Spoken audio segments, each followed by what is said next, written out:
पेश है युवा लेखक सत्येंद्र के लिखे उपन्यास की कहानी पंचायत सहायक, गांव का अफसर, जेम का फकीर। सत्येंद्र, जो कि खुद सिमरिया जिला बदायूं में पंचायत सहायक है। यह कहानी उन सभी पंचायत सहायकों की पीड़ा को व्यक्त करती है जो आज भी अनसुनी है। अध्याय 1, एक अफसर की अधूरी कहानी। घड़ी की टिक टिक रात भर विवेक की नींद चुराती रही। कमरे में बस सन्नाटा था। जहां दीवार पर टंगा हुआ एक पुराना कैलेंडर मौन खड़ा था और बगल में टंगी नेहा की एक हल्की मुस्कान भरी तस्वीर जो अब भी उसके बीते दिनों की कहानी कहती थी। उस तस्वीर की मुस्कान जैसे उसकी बेचैनी की चुप साक्षी बन गई हो। विवेक की मां सरस्वती देवी तुलसी में पानी डाल रही थीं। उनके हाथों में थकान थी और आंखों में दुआएं। हर बूंद जो तुलसी पर गिरती मानो विवेक के रास्तों को आसान करने की प्रार्थना बन जाती। आंगन में विवेक की बहन चांदनी झाड़ू से फर्श बुहारती, लेकिन नजरें उन किताबों पर अटक जाती जिन्हें कभी वक्त नहीं मिला, न पढ़ने का न जीने का।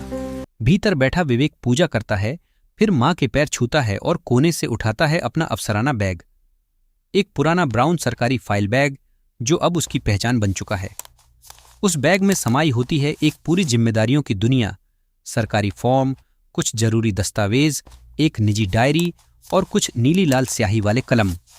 हर चीज जैसे उसकी जिम्मेदारी की गवाही देती हो। वह अपनी टीवीएस स्पोर्ट बाइक के पास पहुंचता है जिसे उसने किस्तों पर खरीदा था।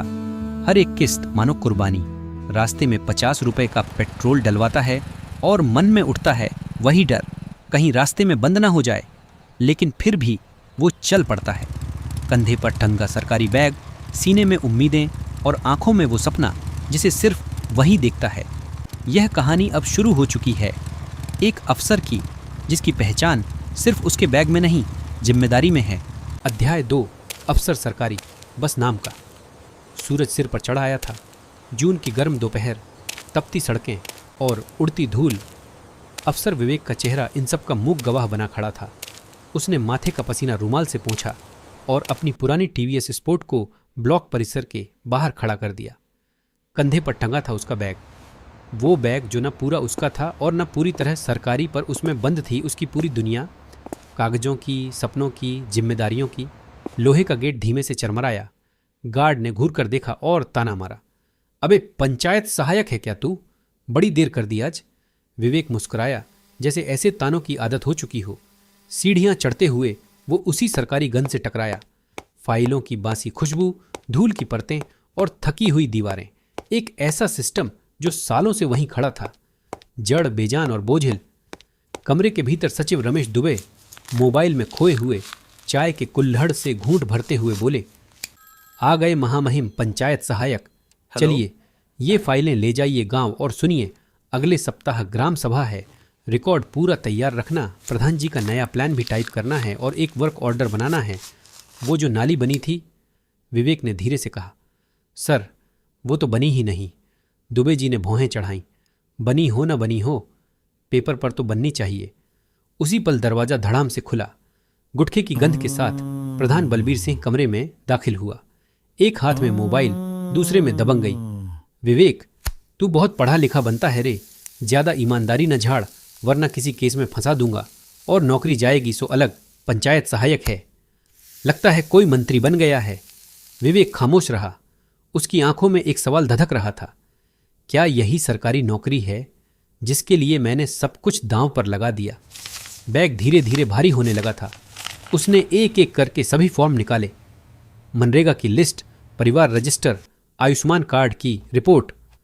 हर दस्तावेज किसी सरकारी योजना का हिस्सा था, पर उनमें कहीं विवेक का नाम नहीं था। बस एक कर्मचारी था। वेतन बस 6,000 रुपये महीना। कब मिला था याद नहीं। अब कब आएगा किससे पूछें? सिस्टम भी खामोश है। विवेक ने अपनी डायरी के कोने में लिखा, रोज काम करता हूँ, रोज खुद को खोता हूँ। सम्मान की जगह उपेक्षा मिलती है और हर अफसर मुझे नौकर समझता है। क्या वाकई मैं सिर्फ एक नौकर हूँ या फिर एक बेजान अफसर जो सिर्फ कलम घिसता है? शाम ढल चुकी थी। विवेक बाहर निकला, पसीने से भीगा, थका और बैग के भार से झुका हुआ। और फिर चलते चलते मन में एक अंतिम विचार कौंधा, मैं अफसर तो हूँ, बस नाम का। असल में तो एक मोमबत्ती हूँ जो खुद जल रहा है और रोशनी किसी और को दे रहा है। अध्याय 3, किताबों के बीच छुपी मोहब्बत। रात के 10 बज चुके थे। कमरे की दीवारों पर बल्ब की पीली रोशनी टिमटिमा रही थी। विवेक की आंखों में नींद नहीं, कोई पुरानी यादों का साया था। फाइलें एक ओर धरी थीं।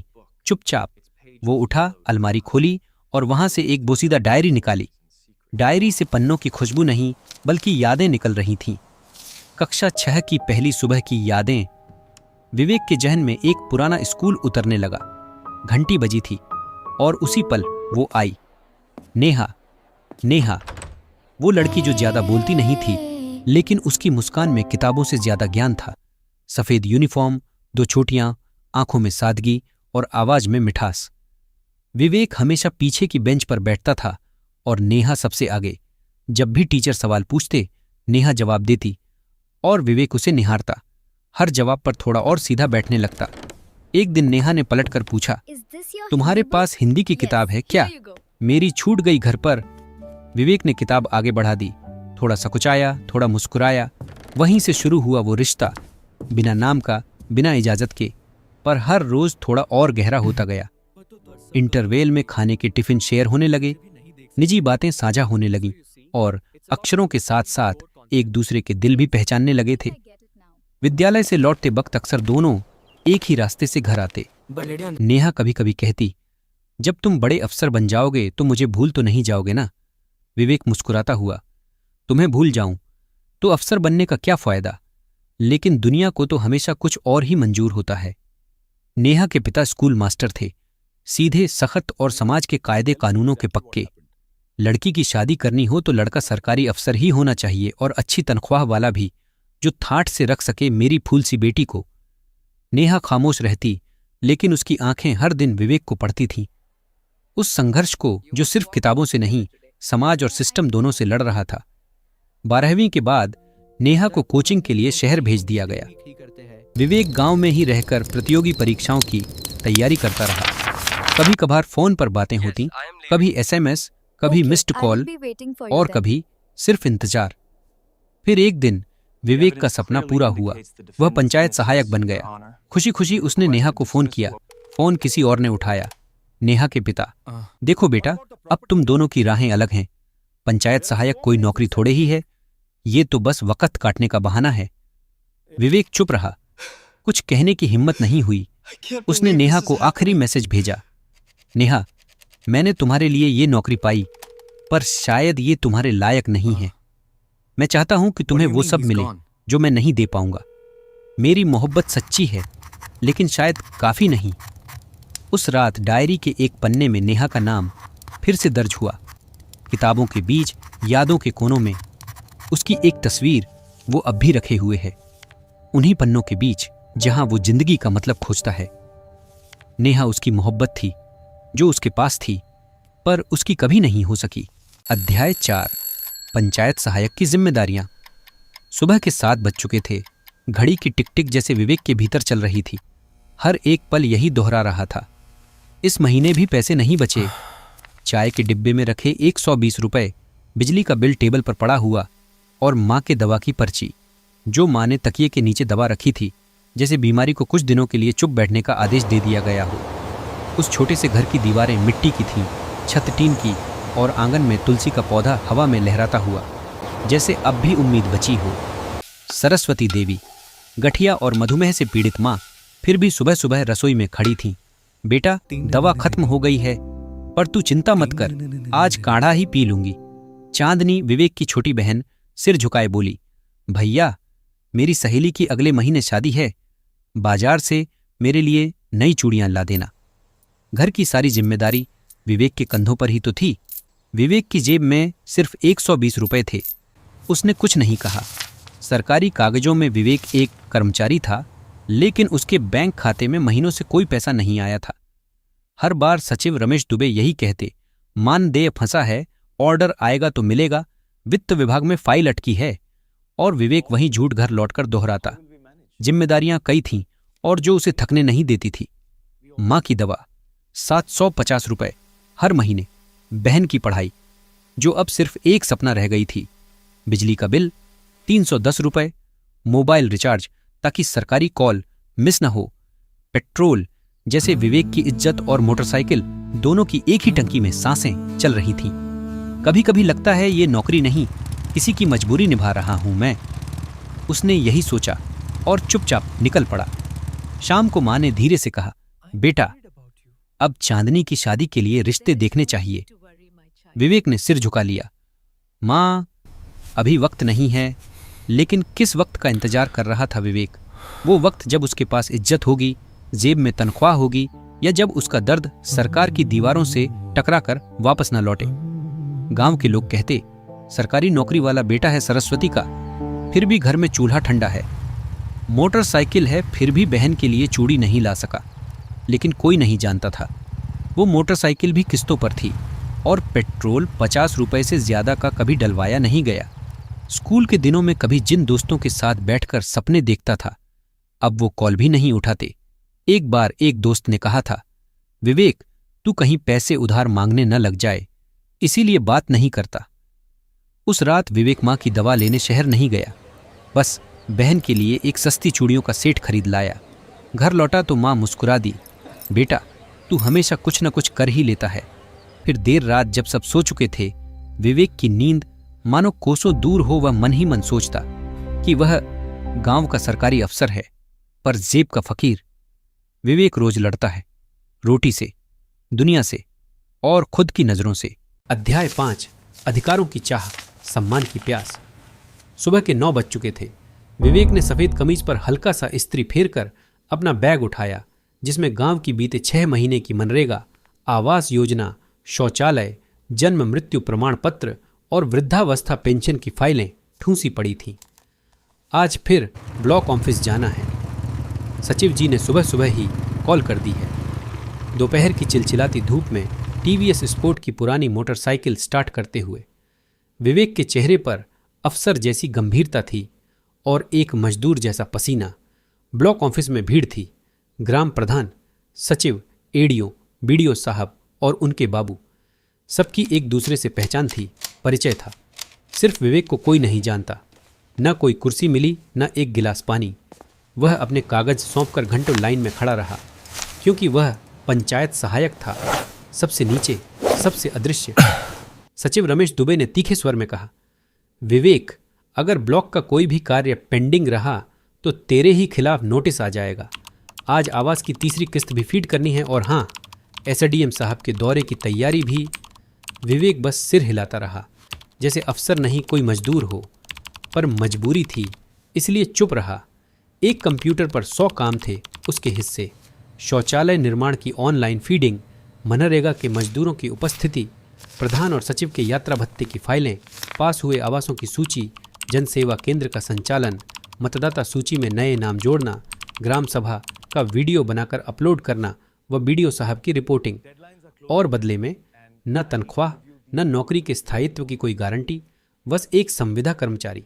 कभी कभी लगता जैसे वह नौकरी नहीं कर रहा, बल्कि किसी अंतहीन भूल भुलैया में खुद को घसीट रहा हो। एक दिन ब्लैक में बीडीओ साहब ने ताना मारा, पंचायत सहायक क्या होता है, डाटा एंट्री ऑपरेटर। पूरे ऑफिस में ठहाका गूंज उठा। विवेक चुपचाप अपना बैग बंद करता रह गया। उसका मन भीतर ही भीतर कुछ कह रहा था, मैं गांव का अफसर कहलाता हूं, लेकिन यहां तो कोई पहचान भी नहीं है मेरी। जिस कुर्सी पर बैठता हूं वो भी मेरी नहीं है, और जिस फाइल पर दस्तखत करता हूं उसका फैसला भी कोई और करता है। शाम होते होते जब वो ब्लॉक से बाहर निकला, उसकी आंखों में थकान से ज्यादा खालीपन था। सड़क से गुजरती चमचमाती कारों को देखकर सोचता, कितना अच्छा होता अगर मेरी भी नौकरी ऐसी होती, एक पहचान, एक तनख्वाह और थोड़ी सी इज्जत। पर वो तो पंचायत सहायक था, जो नौकरी से ज्यादा व्यवस्था की सहनशीलता से बंधा हुआ। और फिर एक चुप्पी के साथ विवेक ने खुद से कहा, मेरा युद्ध सिर्फ कुर्सी के लिए नहीं, इज्जत के लिए है, जहां तनख्वाह कम मगर जख्म बेइंतहा मिलते हैं। अध्याय 6 एक अधूरी मोहब्बत की वापसी। सुबह के 7 बज चुके थे। सूरज अपनी किरणें फैला रहा था और विवेक पंचायत भवन जाने के लिए तैयार हो रहा था। उसका बैग तैयार था, फाइलों, आवेदनों और सरकारी हुक्मनामों से भरा हुआ। हर दिन की तरह आज भी वह अपनी जिम्मेदारियों का बोझ अपने कंधों पर लादने जा रहा हो। किचन से रोटी की हल्की सी खुशबू आ रही थी। चांदनी भी माँ का हाथ बटा रही थी। हर सुबह की तरह यह सुबह भी सामान्य ही लग रही थी, पर तभी घर में टेबल पर रखा फोन अचानक बज उठा। ट्रिंग ट्रिंग ट्रिंग ट्रिंग। चांदनी ने फोन उठाया। हेलो। दूसरी ओर से एक धीमी कांपती हुई आवाज सुनाई दी। विवेक है? चांदनी थोड़ा चौंकी। भैया, आपके लिए कानपुर से किसी का फोन है, लड़की है, नाम नहीं बताया। विवेक के हाथ से चाय का कप लगभग छूट गया। उसका शरीर जैसे सुन्न हो गया हो। उसने कांपते हाथों से फोन उठाया। हेलो। हेलो विवेक। बस 2 शब्द, और जैसे समय वहीं थम गया। कमरे की हवा रुक गई। दिल की धड़कनें पुराने स्कूल की घंटी जैसी सुनाई देने लगी। उस आवाज में वो कंपकपी थी जो वर्षों बाद किसी पुराने जख्म के सहलाए जाने से आती है। नेहा, उसने कांपती आवाज में कहा। हाँ, बहुत साल बाद, लेकिन दिल अब भी वहीं है जहां छोड़ा था। और उस पल जैसे सब कुछ लौट आया हो। वो स्कूल के दिन, वो प्यारी बातें, आखिरी परीक्षा का दिन। नेहा की आंखें। नेहा। विवेक, तुमने एक बार भी पलटकर नहीं देखा। मैं इंतजार करती रही, हर उस दिन जब तुम्हारा नाम मेरी सांसों में गूंजता था। फोन पर मौन की एक लंबी रेखा खिंच गई थी, कांच जितनी पारदर्शी पर उतनी ही नुकीली। नेहा ने धीरे से कहा। पापा अब मान गए हैं विवेक। उन्होंने कहा है अगर लड़का नौकरी में हो, भले ही छोटी हो, रिश्ता हो सकता है। विवेक ने होंठ भींचते हुए कहा। नेहा, पंचायत सहायक की नौकरी को नौकरी नहीं मानते लोग, और मैं अब भी खुद को पाल नहीं पाता। नेहा की आवाज में कोई शिकायत नहीं थी, बल्कि वो सच्चाई थी जो आंखों से नहीं, सीधा दिल से निकलती है। मैंने तुम्हें तुम्हारी नौकरी के लिए नहीं चाहा था विवेक, मैंने तो तुम्हें चाहा था तुम्हारे होने के लिए। विवेक की आंखों से आंसू निकलकर गालों तक पहुंच चुके थे, बिना आवाज किए, बिना रोए, बस यूं ही बहते हुए, जैसे कोई बीते हुए पल वापस मांग रहा हो। उसने धीरे से कहा, मैं तुम्हें अपना नाम तो दे सकता हूं नेहा, लेकिन शायद जिंदगी नहीं। फोन पर दोनों तरफ चुप्पी छा गई थी, एक ऐसी खामोशी जो शब्दों से ज्यादा कुछ कह जाती है। शायद दोनों की रूहें ही बात कर रही थीं, वो बातें जो कभी कह नहीं पाए थे।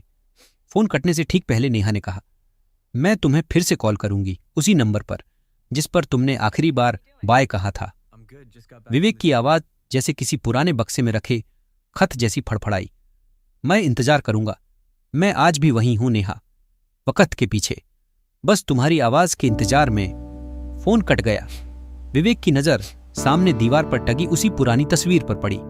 नेहा अब भी मुस्कुरा रही थी, पर इस बार उसकी मुस्कान के पीछे एक सवाल था।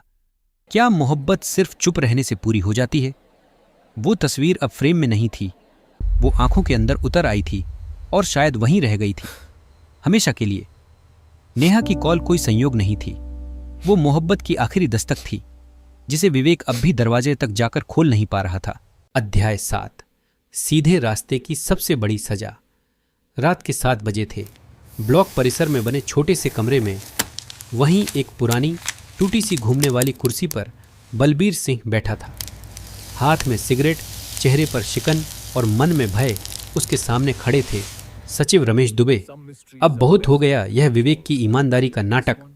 बलबीर ने सिगरेट का कश लेते हुए कहा, ज्यादा सीधा आदमी अगर गांव में इज्जत पाने लगे तो हमारे जैसे लोगों की नेतागिरी का क्या होगा। वो जानता था पंचायत सहायक विवेक अब गांव वालों के बीच लोकप्रिय हो चुका है। लोग उसकी कार्यशैली से बहुत प्रसन्न थे। एक बार तो ऐसा भी हुआ कि लोगों ने विवेक की बात को प्रधान से ऊपर माना। कल को यही लड़का अगर गांव का प्रधान बन गया तो उसका दिल कांप गया था। अब तुम ही बताओ रमेश भैया, बलबीर एक ही सांस में बोला। अगर गांव वालों को जन सुनवाई, RTI, IGRS, 1076 जैसी चीजों की जानकारी हो गई तो हमारी तो कहानी खत्म है। सचिव चुप थे, लेकिन अंदर ही अंदर सहमत भी, क्योंकि प्रधान को जो हिस्सा मिलता था उसी से सचिव का भी हिस्सा बनता, और यही हिस्सेदारी ऊपर तक जाती थी। बलबीर बोला, इस बार चुनाव में 15 लाख फूंक चुका हूं। अब अगर ये पंचायत सहायक हमारे कामों में टांग अड़ाएगा तो भूखा मरना पड़ेगा हमें भैया। अध्याय 8। सच के साये में अकेला विवेक। प्रधान और सचिव ने मिलकर एक चाल चली। स्वच्छ भारत मिशन फेज 2 के तहत आने वाले शौचालय निर्माण की एक नई सूची बनाई गई। उसमें अपात्र लोगों के नाम डाले गए जिन्हें 12,000 रुपये प्रति लाभार्थी मिलने थे। कागज पर शौचालय बनाओ, पैसे बांटो और असली लाभार्थी को भनक भी ना लगे। सभी फर्जी दस्तावेज तैयार हुए। अब बस विवेक के दस्तखत चाहिए थे, वही दस्तखत जिससे भ्रष्टाचार को बढ़ावा मिलता है। विवेक के सामने जब स्वच्छ भारत मिशन फेज 2 शौचालय की नई सूची आई तो वह देखते ही भौचक्का रह गया। एक एक नाम, एक एक दस्तावेज उसमें फर्जी लगा था। नियमावली के अनुसार सभी अपात्र थे। किसी के घर पहले से पक्का शौचालय था तो कोई गांव में ही नहीं रहता। सूची में ऐसे लोगों के नाम थे। विवेक बोला, मैं इस पर दस्तखत नहीं कर सकता बलबीर भैया, ये गलत है। बलबीर की आंखों में खून उतर आया। तेरे जैसे पंचायत सहायक बहुत देखे हैं। ये घोटाला नहीं, सरकारी सिस्टम है। तू मुझे सिखाएगा काम कैसे करना है। ज्यादा गांधी मत बन, वरना तू तो गया बेटे, तेरी नौकरी गई समझ। विवेक ने सिर झुका लिया। झुका तो जरूर, पर दस्तखत नहीं किया। 2 दिन बाद सूचना बोर्ड पर एक गुमनाम शिकायत चिपकी मिली। पंचायत सहायक विवेक के द्वारा अपात्र लोगों को योजना में शामिल किया गया है, उसे पद से निलंबित किया जाए। प्रधान और सचिव दोनों ने मौखिक रूप से इसका समर्थन किया। विवेक जब घर पहुंचा तो माँ सरस्वती देवी ने पूछा, बेटा कुछ परेशान लग रहा है, सब ठीक है? विवेक मुस्कुरा दिया, कुछ नहीं माँ, पंचायत घर का जरूरी काम है, और चुपचाप अपने कमरे में चला गया। उस रात उसे नींद नहीं आई। वो लेटा रहा, करवटें बदलता रहा, सोचता रहा कि जब कोई छात्र अपने कॉलेज की रातों में जागकर सपने बुनता है, देश सेवा की कस्में खाता है, तो कैसे वही छात्र एक दिन अधिकारी बनते ही भ्रष्ट हो जाता है। उसके उच्च अधिकारी ये वही लोग हैं जो कभी खुद को देशभक्त कहते थे। फिर इनके भीतर इतना लालच कैसे आ गया? क्या वाकई सरकारी कुर्सी इंसान को बदल देती है? वो जानता था कि उसकी यह लड़ाई सिर्फ कुर्सी की नहीं, ये लड़ाई उस सोच के खिलाफ है जो सरकारी व्यवस्था को अपने स्वार्थ की चीज मान चुकी है। क्या मेरी ईमानदारी ही मेरी सबसे बड़ी कमजोरी बन गई है? वो रात भर रोता रहा, बस यही सब सोच सोचकर। अध्याय 9, पर्दे के पीछे की ग्राम पंचायत। सुबह के लगभग 11 बजे थे। पंचायत भवन में आज ग्राम सभा की मासिक बैठक थी। छत पर पंखा घूं घूं कर रहा था, मगर गर्मी की लहरें किसी लोकल नेता की तरह सब पर हावी थीं। बरामदे में गांव के कुछ लोग चुपचाप बैठे थे, कोई सिर पर गमछा बांधे, कोई कुर्सी की मुरमुराहट से ऊबता हुआ। हॉल के भीतर प्रधान बलबीर सिंह अपनी कुर्सी पर ऐसे जमे थे जैसे यही विधानसभा हो। बगल में सचिव रमेश दुबे बैठे थे, हाथ में फाइल और चेहरा तटस्थ। थोड़ी दूरी पर बैठा था विवेक, पंचायत सहायक। उसके हाथों में कागजों की गठरी थी और चेहरे पर चिंता की लकीरें। औपचारिक बातचीत चल रही थी, पर भीतर कुछ और ही पक रहा था। प्रधान बलबीर सिंह ने धीरे से झुककर कहा, विवेक, इस बार सचिव रमेश के कहने पर इन 12 नामों को आवास लिस्ट में जोड़ दे। सब अपने ही लोग हैं। जैसे ही लिस्ट देखी, एक बार फिर उसके पैरों तले जमीन खिसक गई। सभी नाम पक्के मकान वालों के थे या फिर शहर में रहने वालों के। उसने धीमे से लेकिन साफ स्वर में कहा, सचिव सर, ये सब अपात्र हैं। नियमों के अनुसार इन्हें शामिल नहीं किया जा सकता। बलबीर सिंह का चेहरा लाल पड़ गया, आंखों में धकता हुआ रोष उमड़ पड़ा। तू पंचायत सहायक है या कोई अफसर बन गया है? बहुत उड़ने लगा है रे। बस एक दस्तखत और तेरी ये नौकरी गई समझ। प्रधान ने धमकी देते हुए कहा। विवेक कुछ नहीं बोला, पर उसकी पीठ पसीने से भीग गई थी। भीतर एक कपकपी थी, न डर की बल्कि व्यवस्था की निर्ममता को जानने की। उस रात सचिव का फोन आया। देखो विवेक, बात समझो। प्रधान से उलझना बेवकूफी है। सब सिस्टम से समझौता करते हैं, तुम भी कर लो, वरना यह नौकरी भी हाथ से जाएगी। विवेक चुप रहा। काफी देर तक कमरे की दीवारों को घूरता रहा, फिर डायरी खोली और मां की कही बात याद आई। गलत को गलत कहना कभी मत छोड़ना। कुछ ही हफ्तों में चीजें तेजी से बदली। जिला डीपीआरओ कार्यालय में विवेक के नाम शिकायत पहुंची। काम में लापरवाही। एक नोटिस आया। कारण बताओ नोटिस। गांव में अफवाह फैली, विवेक रिश्वत लेता है। एक एक कदम जैसे किसी तयशुदा साजिश का हिस्सा था। वह गिर चुका था, सत्ता, सिस्टम और साजिश के त्रिकोण में। उधर बलबीर सिंह अब भी ऐसे हंसता था जैसे कुछ हुआ ही नहीं। गांव वाले भी अब विवेक से आंखें चुराते थे, और सचिव रमेश दुबे, जो कभी सहयोगी लगते थे, अब अजनबी हो गए थे। विवेक के पास न कोई नेता था, न पैसे का सहारा। न कोई जातिगत ढाल, न कोई अधिकारी जो उसका पक्ष ले। बस उस दिन अकेले बैठकर उसने खुद से कहा, जिस व्यवस्था को संवारने की मैंने कसम खाई थी, अब वही मुझे तोड़ने को आमादा है। क्या ईमानदारी सच में बस किताबों की कहानी है? उसकी आंखें नम थीं, पर उनमें कोई पछतावा नहीं था। वह डरा हुआ था, लेकिन अब भी टूटा नहीं था। अध्याय 10। लखनऊ की सुबह और गांव की आवाज़। सुबह के 4 बजे थे। अलार्म की घड़ी तो बजी नहीं, पर विवेक की आंखें यूं ही खुल गईं जैसे शरीर सो भी जाए तो भी आत्मा को चैन कहाँ। उसने कितनी ही रातें ऐसे ही करवटों में गुजार दी थीं। न नींद थी न सुकून, बस एक अदृश्य लड़ाई चल रही थी, एक अदृश्य सिस्टम के खिलाफ। आज उसे राजधानी जाना था, लखनऊ, न्याय की तलाश में। अपने जैसे हजारों पंचायत सहायकों की आवाज़ बनकर वो अकेला नहीं था। प्रदेश भर के कोनों से आए पंचायत सहायक भी वही दर्द लिए थे, अधूरी सच्चाइयों के गवाह। हम तनख्वाह नहीं, इज्जत मांगने आए हैं। बस अड्डे की चाय की दुकान पर बैठा विवेक हाथ में लिए अपनी नियुक्ति पत्र की प्रति और अनुभव पत्रों को एकटक देख रहा था। हर कागज उसकी मेहनत की कहानी कहता था। वह पंचायती राज निदेशालय के सामने पहुंचा। हजारों पंचायत सहायकों के बीच, किसी के हाथ में पोस्टर, किसी की आंखों में उम्मीदें और सभी के सीने में जले हुए सपने। हम भी कर्मचारी हैं, मान्यता दो, हमें स्थायी करो। 20 घंटे काम, 8 घंटे की तनख्वाह भी नहीं। पंचायत सहायक नहीं, पंचायत का मजदूर बना दिया। भीड़ थी लेकिन अनुशासित, आवाजें थीं लेकिन सलीकेदार। कोई नारे लगा रहा था, कोई बस खामोशी में भीग रहा था। तभी एक पत्रकार आया, युवा, ईमानदार, जिज्ञासु। विवेक के पास आकर कैमरा ऑन किया। आपका नाम? विवेक, गांव रामपुरा, पंचायत सहायक। कितने साल से काम कर रहे हो? 4 साल, अभी तक स्थायी नहीं हुआ। आप क्या चाहते हैं? पत्रकार ने पूछा। विवेक ने सीधे कैमरे में देखा। उसकी आवाज़ धीमी थी पर असरदार। बस यही चाहता हूं कि जब सरकार हमें अफसरों जैसा काम देती है तो तनख्वाह और सम्मान भी वैसा ही दे। सिर्फ 6,000 में घर कैसे चलाएं? हम गांव के अफसर हैं पर जेब के फकीर। यही है हमारी कहानी। पंचायत सहायक, गांव का अफसर, जेब का फकीर। एक अधूरी सच्चाई। उस वीडियो ने जैसे आग लगा दी। सोशल मीडिया पर वायरल हुआ। लोग कहने लगे, गांव का लड़का सरकार से टकरा गया। अगले ही दिन राज्य सचिवालय से बुलावा आया। अपने कुछ साथियों के साथ विवेक पंचायती राज विभाग के निदेशक से मिलने गया। दफ्तर में बैठे अधिकारी ने कहा, हमने आपकी बातें सुनी हैं विवेक, हम प्रस्ताव बनाएंगे, कमेटी गठित होगी, जो हो सकेगा किया जाएगा। विवेक बाहर आया। दिल में सुकून नहीं था, लेकिन चेहरे पर शांति जरूर थी।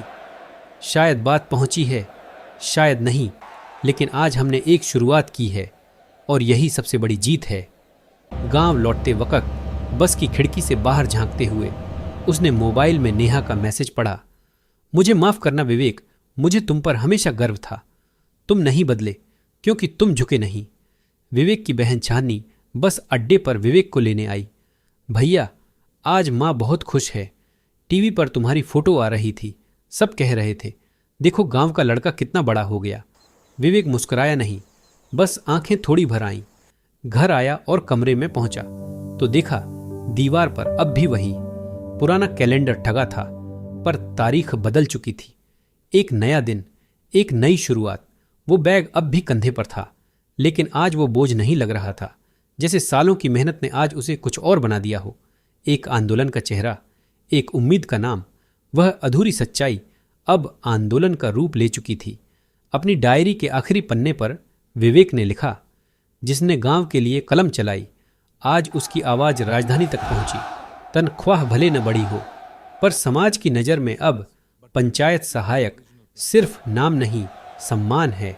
और मैं जानता हूं, मुश्किलों से निकली हुई सच्चाई कभी अधूरी नहीं रहती।